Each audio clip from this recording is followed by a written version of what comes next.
চলে এসেছি শরৎচন্দ্র চট্টোপাধ্যায়ের লেখা বিন্দুর ছেলে গল্পে। আজকে আমার এটা 9 নম্বর পর্ব। আমার এই চ্যানেলটাতে এই গল্পের অন্যান্য পর্বগুলি দেওয়া আছে। যদি আমার এই 9 পর্বটা ভালো লাগে তাহলে আমার চ্যানেলটাকে একটু সাবস্ক্রাইব আর লাইক অ্যান্ড কমেন্ট করবেন এবং ভালো লাগলে এটা শেয়ার করে দেবেন। তাহলে আজ শুরু করা যাক 9 পর্বটা। কতদিন হইতে যে বিন্দু অনাহারে নিজেকে ক্ষয় করিয়েছে তা কেউ জানিতে পারি না। বাপের বাড়ি আসিয়া জ্বর হইল, দ্বিতীয় দিন 2-3 বার মূর্ছা হয়েছে। তার শেষ যখন সে অজ্ঞান হয় আর ভাঙতেই চাইল না।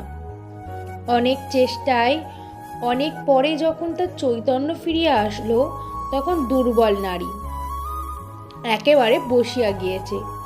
সংবাদ পাইয়া মাধব আসিলেন, যে স্বামীর পায়ে ধুলো মাথায় লইয়া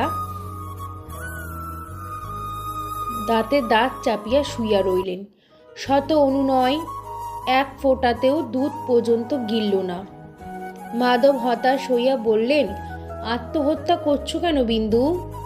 বিন্দু নিমিলিত চোখের কোণায় জল দেখিয়া মাধব চুপ করিয়া রইল।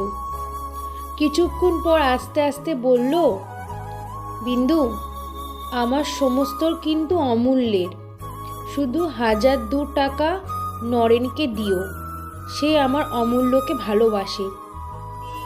মাধব দাঁত দিয়া জোর করে নিজের ঠোঁট চাপিয়া কান্না থামিয়ে নিল। বিন্দু ইঙ্গিত করিয়া তাহাকে আরো কাছে আনিয়া চুপি চুপি বলল, সে ছাড়া আর কেউ যেন আমাকে আগুন না দেয়। মাধব সেই ধাক্কা সামলে নিয়ে কানে কানে বলল, দেখবে কাউকে? বিন্দু ঘাড় নাড়িয়ে বলল, না। বিন্দুর মা আর একবার ওষুধ খাওয়াবার চেষ্টা করল। বিন্দু তেমনি দৃঢ়ভাবে দাঁত চাপিয়া রইল। মাধব উঠিয়া দাঁড়িয়া বলল, সে হবে না বিন্দু, আমাদের কথা শুনলে না, কিন্তু যার কথা ঠেলতে পারবে না আমি তাকে আনতে চললুম। শুধু এই কথাটি আমার মনে রেখো, যেন ফিরে এসে দেখতে পাই। বলিয়া মাধব বাইরে আসিয়া চোখ মুছলেন। সেই রাতে বিন্দু শান্ত হয়ে ঘুমাইল। তখন সবে মাত্র সূর্য উঠেছে আকাশে। মাধব ঘরে ঢুকিয়া প্রদীপ নিভিয়ে জানলা খুলিয়ে দিল। বিন্দুর চোখ চাইয়া সম্মুখ প্রভাতে নিস্নিগ্ধ আলোয় স্বামীর মুখ দেখিয়া মৃদু হাসিয়া বলল, কখন এলে তুমি? এই আসছি। দাদা পাগলের মতন ভয়ঙ্কর কান্নাকাটি করছে। বিন্দু আসতে বলল, তা জানি। তার একটু পায়ের ধুলো এনেছো? মাধব বলল, তিনি বাইরের ঘরে তামাক খাচ্ছেন, বৌঠান হাত পা ধুচ্ছেন, অমূল্য গাড়িতে ঘুমিয়ে পড়েছিল, ওপরে শুয়ে দিয়ে এসছি, তুলে আনবো? বিন্দু কিছুক্ষণ স্থির হইয়া থাকিয়া বলল, না থাক, ঘুমোক আমার ছেলে, বলিয়া ধীরে ধীরে পাশ ফিরিল। অন্যদিকে মুখ দিয়ে শুয়ে রইল। অন্নপূর্ণা ঘরে ঢুকিয়া তার কাছে বসিয়া তার মাথায় হাত বুলিয়া দিচ্ছিল। অন্নপূর্ণা মিনিট খানেক নিজেকে সংবরণ করিয়া লইয়া বললেন, ওষুধ খাসনি কেন রে ছোট, মরবি বলে? বিন্দু জবাব দিল, না। অন্নপূর্ণা তাহার কানের ওপরে মুখ রাখিয়া চুপি চুপি বলল, আমার বুক ফেটে যাচ্ছে, তা বুঝতে পারছি। বিন্দু তেমনি চুপি চুপি উত্তর দিল, পাচ্ছি দিদি। তবে মুখ ফেরা, তোর বড়ঠাকুর বাড়ি নিয়ে যাবার জন্য নিজে এসেছেন। তোর ছেলে কেঁদে কেঁদে ঘুমিয়ে পড়েছে, কথা শোন, মুখ ফেরা।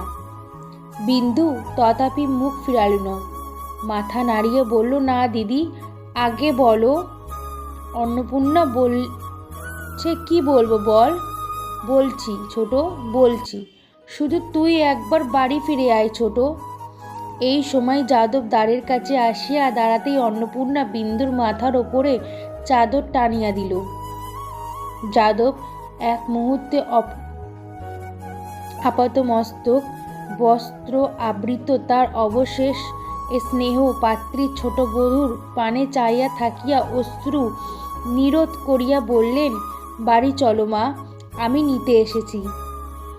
তার শুষ্ক শীর্ণ মুখের দিকে চাইয়া উপস্থিত সকলের চক্ষু সজল হইয়া উঠিল। যাদব আর এক মুহূর্ত মৌন থাকিয়া বলিল, আর একদিন যখন এতটুকু ছিলে মা, তখন আমি এসেছি আমার সংসারে মা লক্ষ্মীকে নিয়ে যেতে, আবার আসতে হবে ভাবিনি। তা মা শোনো, যখন এসেছি তখন হয় সঙ্গে করে নিয়ে যাব, না হয় ও মুখ আর আমি দেখব না। জানো তো মা, আমি মিথ্যে কথা বলিনি। যাদব বাহিরে চলিয়া গেল। বিন্দু মুখ ফিরিয়া বলল, দাও দিদিকে কিছু খেতে দাও, আর অমূল্যকে আমার কাছে শুইয়ে দিয়ে তোমরা সবাই বাইরে গিয়ে বিশ্রাম করোগে। আর ভয় নেই, আমি মরব না।